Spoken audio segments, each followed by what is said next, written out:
Now I would like to welcome Rev Erin McCabe. She is the Senior Minister of Unity Village Chapel, and she's joining us today from Unity Village. She is a singer-songwriter with multiple albums and lives with a passion for environmental stewardship. She is the founder and director of Campaign for Consciousness, annually uniting a virtual global community in conscious intention for global transformation. Erin is the advising minister for the Light Center and Love Light, a Unity Retreat Center and permaculture-based farm with volunteer outreach programs in South Africa, serving grandmothers and youth orphaned by the AIDS pandemic. Also, Erin serves as an advisor on the Association of Global New Thought Leadership Council, led by Reverend Dr. Michael Beckwith. Please give a warm welcome to Reverend Erin McCabe. Hello, everyone. It is a delight to be back with you again. Thank you for having me. I am grateful to be here, grateful to be in Kansas City. Well, we're just south of Kansas City, southeast of Kansas City. So I am at Unity Village, but I'm grateful to be both in Unity Village and in Canada this morning. So it is a delight and an honor to gather with you on this morning. And last time I joined you was about a month ago. It was April. And we talked about April showers bring May flowers. If you know that saying, in with the lion, out with the lamb. And we're talking about the concept that there are things in our lives that are unsettling, that feel chaotic, that feel intense, that feel heavy, things in the world around us that feel that same way. And what do we do? How do we presence those things spiritually so that we have a spiritual practice around our lives so that we are not thrown back and forth by the world and we don't let ourselves start and stop life and follow a path based on the immediate feedback of the world, but we go to spirit, we go to source. Now, I shared last time a couple of quotes from one of my favorite authors of this time. His name is Michael Singer, and he's written a couple of books, including The Untethered Soul and Living Untethered. And he said, what is in front of you is a very holy thing, all of it. So it's like when our minds are saying what is in front of us is not a holy thing, can we hold that as an affirmation of truth? What is in front of us is a holy thing, all of it. He also said, every single moment in front of you took billions of years with everything happening exactly like it did to manifest as it is.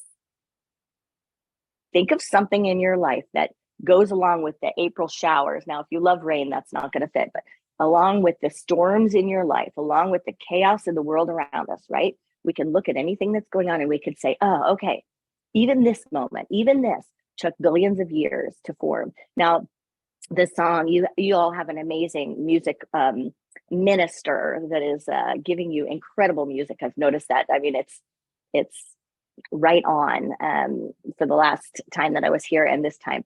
But the music today was so right on. The first song was about the storms. It was about saying hallelujah anyway.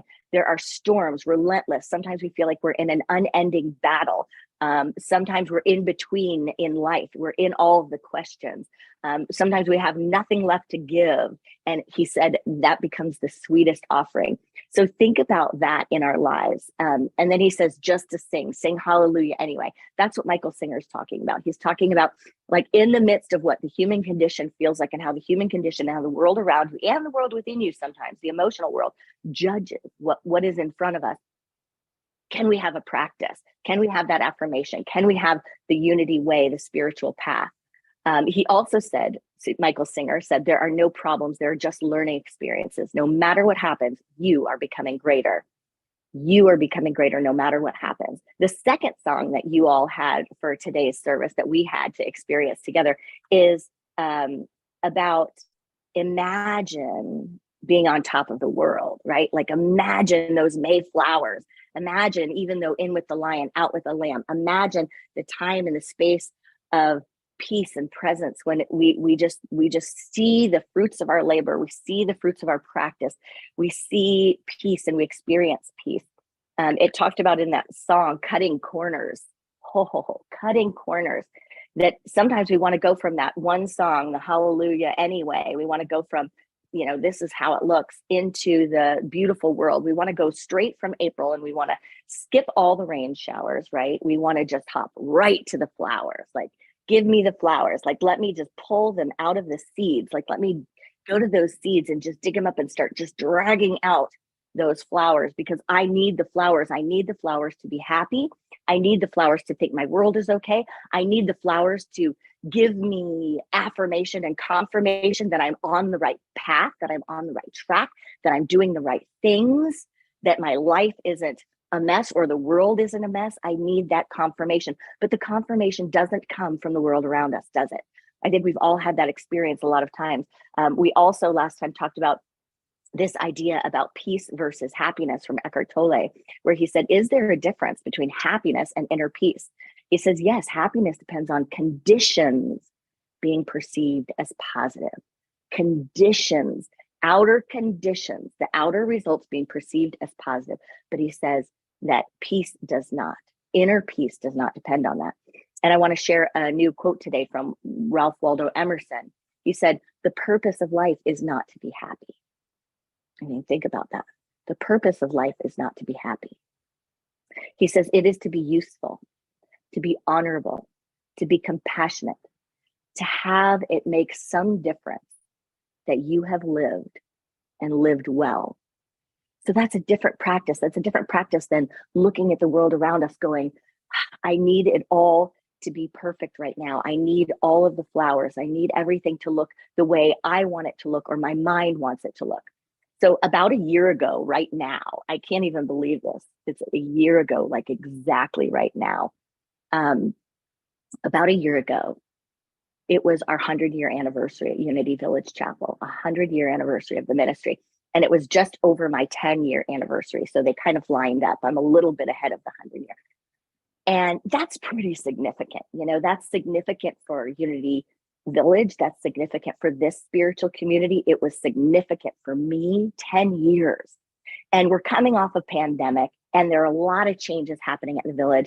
And we went to a meeting, and we're moving along. We know that there are shifts happening at the village, and we may be moving sanctuaries. We may be adjusting things, because everything, given COVID, given life, given resources, everything is just up in flux, and everyone's looking at how do we do things differently now? What do we do now? And moving forward, we've got to stop thinking about what we've done in the past, and we need to make positive movements forward and create new visions. So that was happening at Unity World headquarters, creating new visions, and happening at Unity Village Chapel. But one of the things that happened was in May, when it was the time for our 100-year, and we're talking about how do we acknowledge this and celebrate this.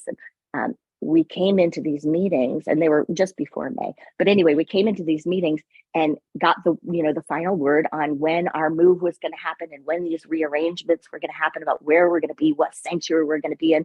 We'd been in the sanctuary that we were in for, I don't know, since the 80s. And we'd been in the area we were in for a long time. And so we got word that there were a lot of shifts happening. And so all of a sudden, when my body and my brain feels like we should be at this climax, I've been here for 10 years. What's the impact? How are we doing? We've been here for 100 years. How does it feel? All of a sudden at that moment, it was like April showers came down. It felt like everything was just being dismantled and falling apart. And we were going to need to move sanctuaries. We're going to need to move quickly. And, we had about a month to get everything, packed up and rearranged. And, the congregation was in a different place in flux. The volunteers were in different places because of everything that had been going on. And it was just very challenging to look at everything that was happening and go, this is great. This is in order. Everything's in order. And everything's right on track. And there are going to be flowers. It was really hard to stand in that moment.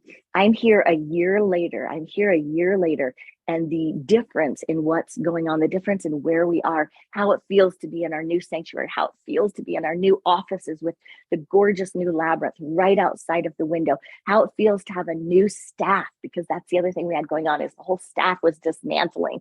And I felt like I was sitting there alone, like, here I am holding this ship, and I'm trying to hold everything together. Where in your life do you feel like you're having to hold everything together? Where in your life do you feel like I should be here, we should be there, this is what should be happening? Maybe it's your bank account, maybe it's your relationships, maybe it's the world around you, maybe it's something about the world within you. But I should be here and I'm not here. I'm still in April showers. What do we do in those times? What I did then was, hold on to the practice and try to keep putting one foot in front of the other, kind of like the daily word said today. The daily word talked about, comfort and even being triggered by maybe something happened this time last year. I'm even going through that right now. I can feel my body's response to this month and this time period of going, okay, is this a little PTSD going on?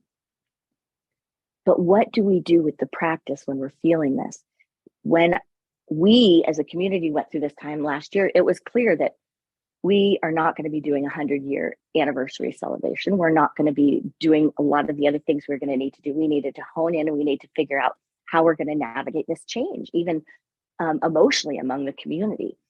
And as we're figuring that out, I thought, there's no way we can do this 100-year anniversary celebration. So we dropped it, and it's been dropped and dropped and dropped, and we're a year later, and we almost didn't pick it back up. And then I thought, we still need to do this. We still need to acknowledge it. Well, it's so silly. It was really last year and now it's this year. Well, now it's really not 10 years of an anniversary. For me, it's 12 years. How are we going to do this? But when we apply the spiritual practice and we look at what is the purpose of something, and we get grounded, we get anchored, we realize it is important to have a spiritual practice where we acknowledge milestones, where we acknowledge what we're called to acknowledge. And I knew that was a calling, right? To acknowledge this milestone. So can we say to ourselves, can we step into a place where even though it doesn't feel like everything's aligning, we can know we have a vision, and we can know that in due time, if we wait upon the Spirit, it will be time. There will be a time for something to come. In Psalms 37, 7 through 20, it says, be patient. No, 7 through 9. It says, be patient and wait upon the Lord to act. Don't be worried about those who prosper or those who succeed in their plans. Don't give in to worry or anger. It only leads to trouble. Those who trust in the Lord, the Spirit, the law, will possess the land, but those in error will be driven out. So can we take that passage and can we recognize that that has wisdom for us, that there is a time for everything? And can we be willing to just take the next step and continue listening? What happens is that when we don't do that, we miss stuff. We miss stuff, and we miss it for good. We sell ourselves short. We even leave things before it's time to leave, or we push through with things that we should be giving time, that in due time, things will be revealed about it. So can we trust the next step? Can we have visions, but not have visions that we are so intent on having them come into fruition right now that we have the ability to give them space to blossom, to acknowledge that the rain and the storms and the chaos are part of the creative process, that in fact they evolve into and lead to what is coming, and we can stand in each moment knowing that that's true. Last time we gathered together, we talked about kind of the practice and the bad things, and the idea that we have the practice so that bad things won't happen, or so that we won't have discomfort, or so that there won't be showers. Can we give that up once and for all? Can we recognize that everything is moving and working together for good? Can we stop trying to cut the corners in our practice, in being in the present moment, in allowing ourselves to move forward one step at a time without trying to eat the whole meal and call it good? Where in your life are you pushing something And actually, by the process of rushing it, pushing it, might you be destroying it? Might you be standing not in faith, but in fear, not in spirit, but in ego, not in God, but in the world and the timeline of the world? And can we dive into the spiritual practice instead? Can we just pause and create some space and hop into the spiritual practice? And can we ask ourselves, really truly ask ourselves, where am I being called into patience? Where am I being called into patience? And what activities in my life develop patience? You know, I have a lot of girlfriends, and a funny theme with my girlfriends is that a lot of them are puzzle people. They like puzzles. They do puzzles. And I had a girlfriend with me recently, and we were doing a puzzle with my daughter. And I just all of a sudden saw all of these strong women in my life and realized how much they all like puzzles. And I said to her, I said, that's an interesting thing. I wonder what it is about me and what attracts me to you puzzle women, and women that like puzzles. And she just looked down and looked up with her quiet hands. We actually had 3 puzzles going, a little one for her, a little one for my daughter, and a little one for me. And she was just diligently working on hers. And she said, well, it takes a lot of patience to work on a puzzle. And I thought, yeah, it does. And I often in my life and in my being feel a lot of impatience. And I can recognize the places in my life where I have impatience, and it moves me out of the flow of life. And she said, you also have to have, you know, a lot of quiet inside, like a lot of stillness, a lot of peace inside. So how can we take that and apply that to the practice? How can we recognize that some things in the practice take patience and take spaciousness? You know, when you work on a puzzle, people that do it, they all have their own strategy, right? What's your puzzle strategy if you're a puzzle doer? Some people go for all the edges first, right? Some people go for the middle design or the structures in it, right? They look for the tree or the person or the animal or the building. Some people do colors and separate them into colors. But there is a process to it, right? And if you went into a puzzle without honoring the process, imagine trying to solve it without honoring the process. So too is life, and so too is the spiritual practice. There is a process to life, a process to honoring the practice, and it takes patience. So the contemplative question for the day is really, where am I being called into patience, and what activities develop it within me? Where in my life might I be digging up seeds that are planted in April that need the rain showers, that need the sunshine, that need the right environment, that need cultivation before flowering? What are the nutrients in my life that are like the sunshine, like the fresh air, like the conditions to support my spiritual development, to support my practice? Can we think about that? Do we spend time in contemplative meditation? Do we spend time gaining and developing and nourishing the support that we, as unique, unrepeatable patterns of God expressing, know ground us and anchor us no matter what kind of storms are outside, so that we can remember that in the midst of everything, April showers bring May flowers?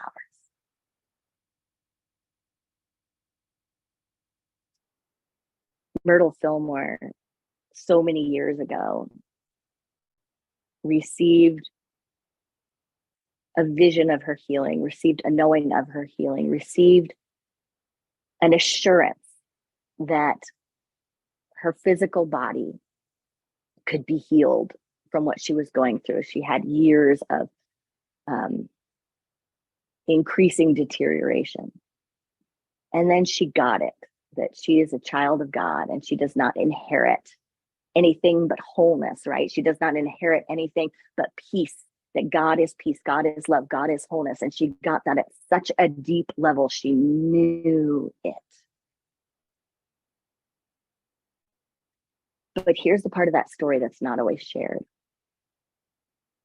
It wasn't in that instant that all of the physical effects of that healing revealed themselves. It wasn't immediate. She didn't all of a sudden fail to have all the symptoms that she was having before her healing. It took a year plus. It took walking that year in faith. The perceiving power of mind, Charles Fillmore said, linked with the ability to shape substance. It took a year of walking in and with that knowing, and with the symptoms, and with the outer conditions not affirming her, for the results to be made manifest, for the fruits of her knowing and her wisdom and her labor to reveal themselves. Charles Fillmore had the same kind of thing. He had a leg that was shorter than the other, and he did some of this work, and he just held to it growing. And it's not like he woke up the next morning with a longer leg. He unfolded the journey. He walked the walk. He engaged in the process.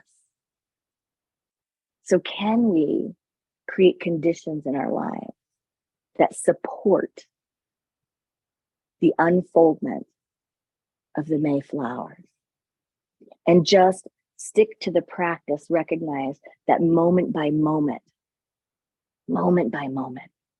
we are called into patience.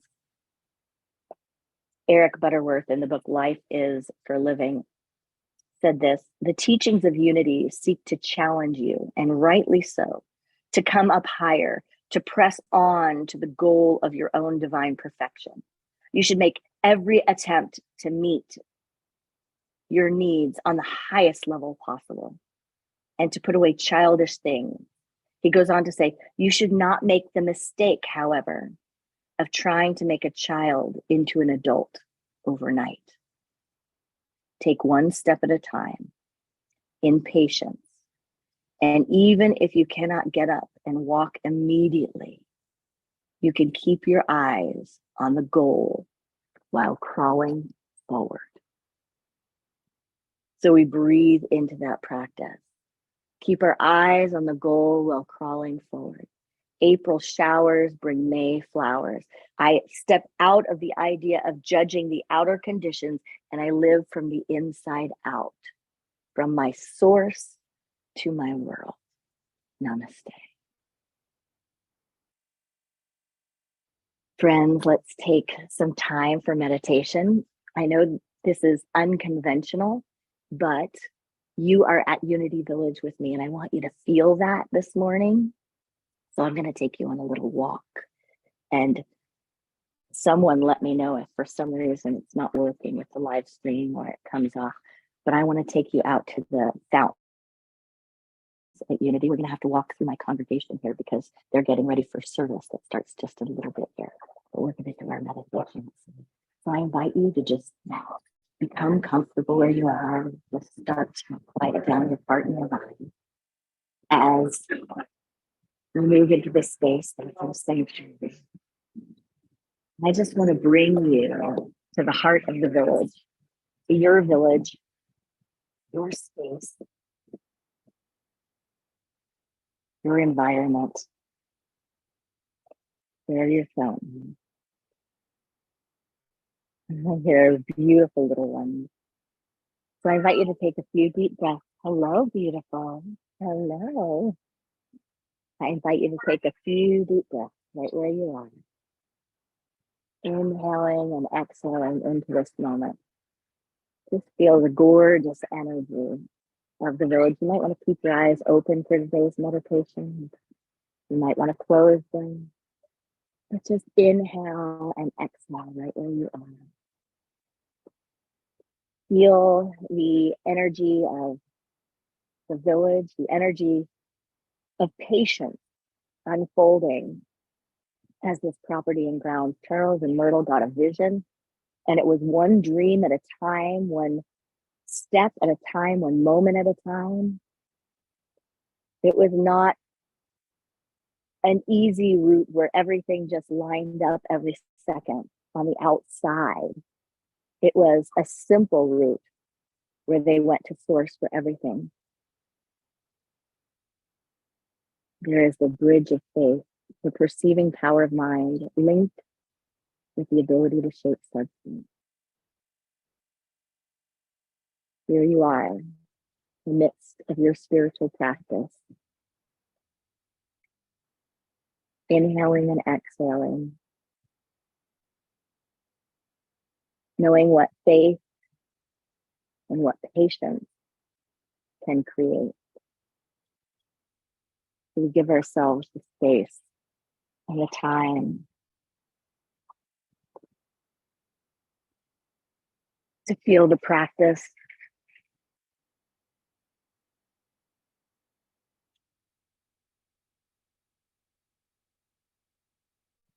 The birds, something beautiful. We look at the roses, we look at flowers, and we know they don't grow by digging up the soil. They don't grow by taking them out of the sun and pressuring them, forcing them. They grow through patience, sticking with the season, knowing when it's the right time, and trusting that, getting it from source, not from the world around you, from source.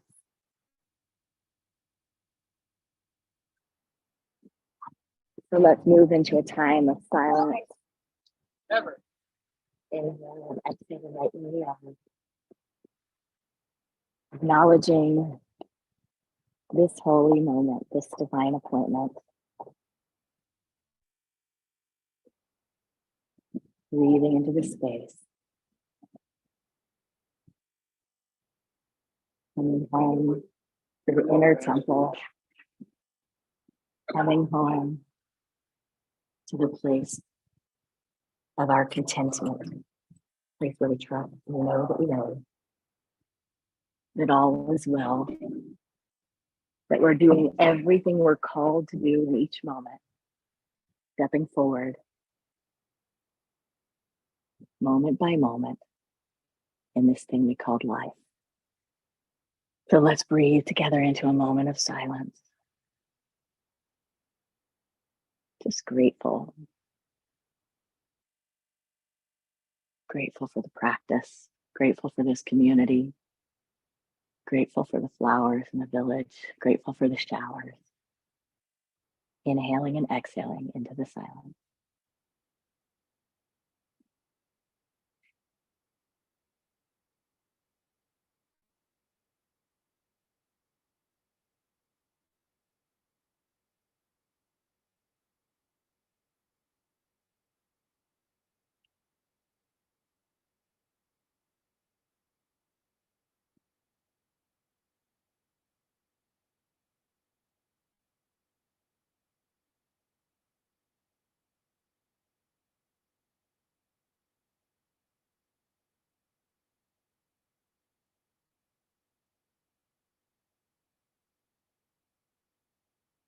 Inhaling and exhaling, allowing the breath to take us deeper into this moment, deeper into a moment of faith and trust. Just allowing the spiritual process within to reveal and to unfold, to lift, to transform.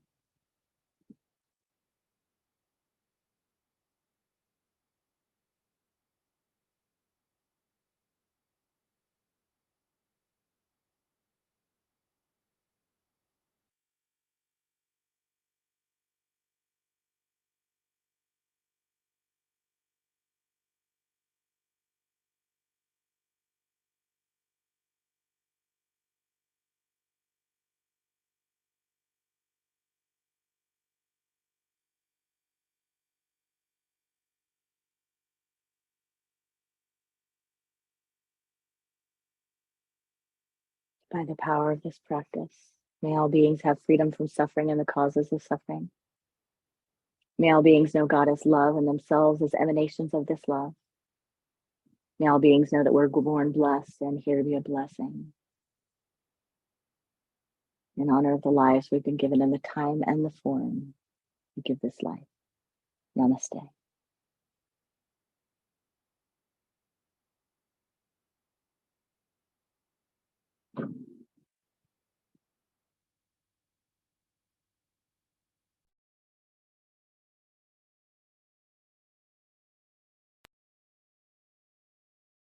Thank you, Erin.